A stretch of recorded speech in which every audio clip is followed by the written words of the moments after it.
Well, hello friends and followers and ham radio aficionados. This before me is the 100V I've been waiting for. It's a Central Electronics unit that I bought, and it was shipped here from Minnesota.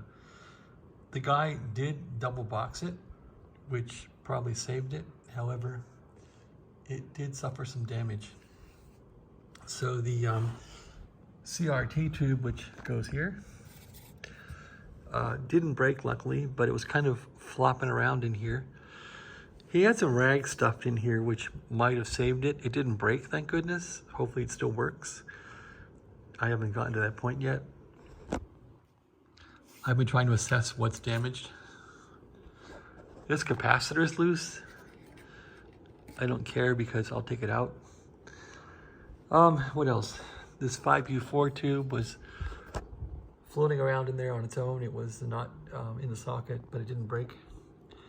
I probably won't use the 5U4 tube, so I don't care.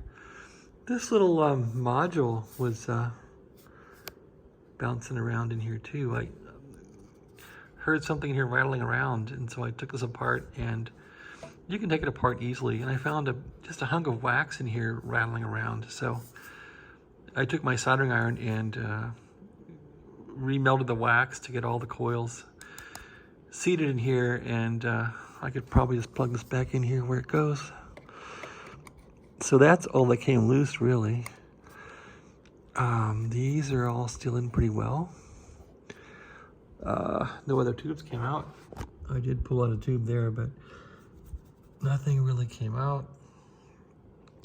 Of course, on these radios, the VFO always takes a hit because I guess I didn't tell the guy to take this knob off, and the VFO was all screwed up. So this took a hit. The VFO had plastic around here. This knob, it all got broken off. The meter looks to be broken as far as the glass. You can see it's cracked down there, but I'll probably put some plexiglass in there or something, or get a piece of glass for it. But that's about it for damage that I can see or know about. The fuse holder in the back's broken also. These little doors are still working. They need some oil, but they're working. So I'm hoping this thing will fire up. These switches here all move nice. Potentiometer moves nice. This one, yeah, it's reasonable. Seems good. This doesn't move at all. Gotta take this out and fix it. I'm glad nothing here got broken. This looks reasonable. The big bad band switch. It's stiff, but it's working. I'm not sure if it's supposed to be stiff like this, but it's driving a chain gang, so it's moving that with chains, so I guess, and it looks to spin infinitely, which is fine. I like that. So that's about it. And this knob here seems fine. You can hear a switch going there. Looks like it's a little loose there, but that's okay. So this rig looks like somebody might have used it recently. I mean, not recently, but I don't know, past 20 years or something. There were some alkaline batteries in there too that might have a date code on them. Let's see what they are. Let's see what these things are. Is there a date code on these or not?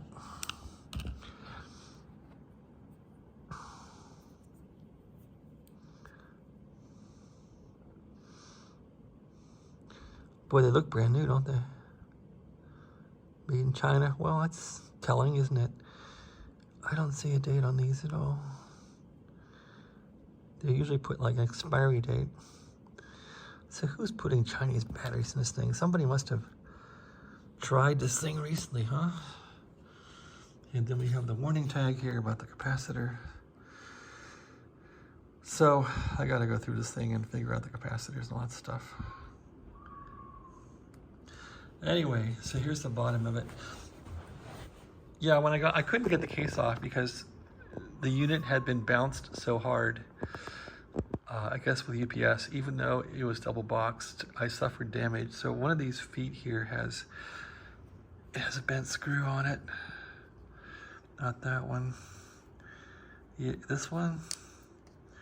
Yeah, see how it's bent? So this thing took such a hard knock that the actual screw bent. I had a really hard time getting this leg off. I was going to grind it, but I would have ruined the foot and everything else. So luckily I got it off with a hammer and pounding on it. Here's the case. It's not in bad shape. It's missing one of its little lockers on one side, but well, radio made it. The back of it's looking fine. It's a little shabby on the bottom, but it's got some rust and all that, but not so bad. So now let's look under the radio and see what's going on. This thing is a brute. This is probably about 50 pounds, 60 pounds, sitting without the case. If I shipped this thing to somebody, I would probably put it in a box with no case and ship it like that. To get the weight down, I don't know. I guess the case protects it a bit, but. So here's the bottom of it. And I haven't taken this apart yet to see if the coils in here are fine. These are all Joe Bachelor's coils in there, I suppose, that hopefully didn't come loose or get damaged.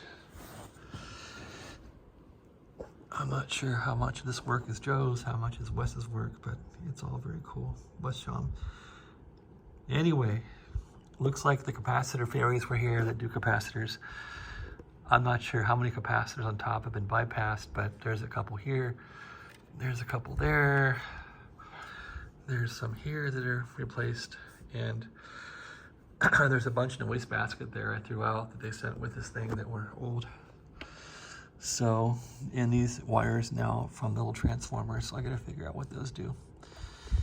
And that's about it. And the fuse holder is bad down here. Gotta put a new fuse holder into it, it's loose. A new cord, new power cord. Probably some switch cleanup to do, and then I guess just try to see if it'll go. And yeah, this bracket here was bent from the impact of probably someone dropping it. The bracket was probably an angle like that, and so I couldn't really get that screw out. I had to pound on that screw and put some WD-40 in from the back here to hit that. I was even trying a screwdriver to pry it. You see the damage from me prying this thing off. But I really didn't want to grind this thing, so I just took 2 vice grip and I got this back to a 90-degree angle. I guess it's pretty close, and that'll suffice to get the unit back in the case. Otherwise, this looks like the manual. And this unit is an earlier one, I suppose. It's not, doesn't have the special markings that it's been upgraded. So let's look at the serial number here in the back of it. Someone did put these silicon rectifiers in here. There's the 5U4. I'll leave it in for a soft start now. And here's the serial number here. Guess I can flip it around to make it the correct. So this guy looks pretty early to me. It looks pretty early to me. So anyway, yeah, here's the unit. Sorry about flipping the thing around there on you.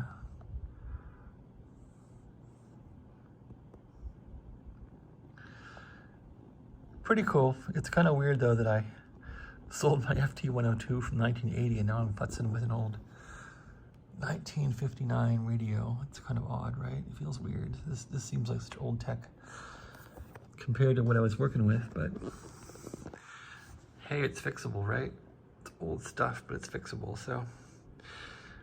And there's no tuning on this. So every radio in here needs tuning. This amplifier requires plate and load tuning.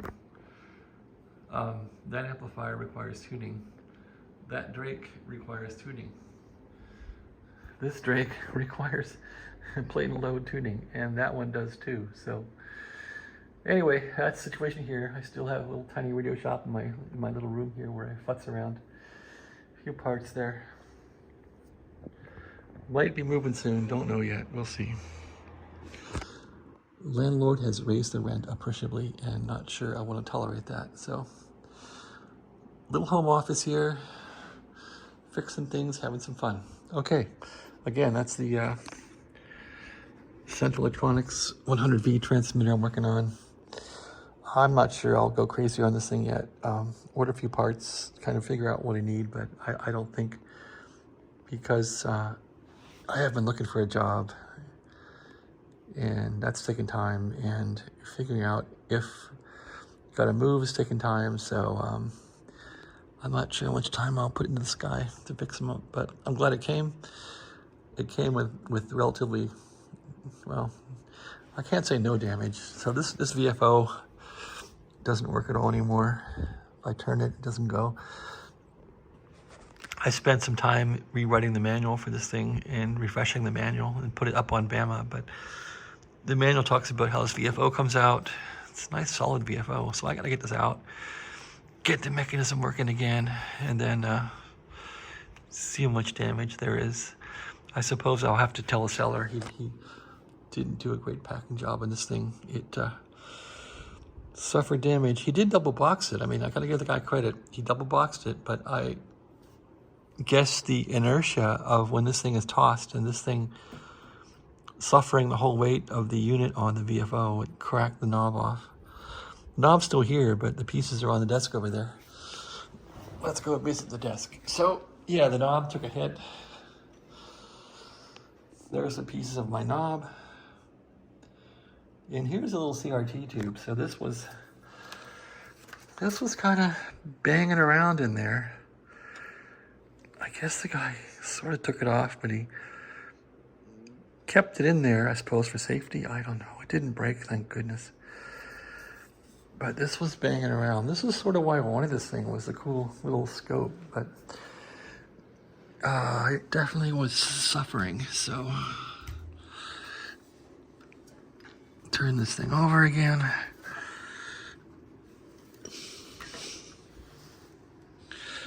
Yeah, the scope, let's see, fits into here. And there's a little gasket somewhere that I found.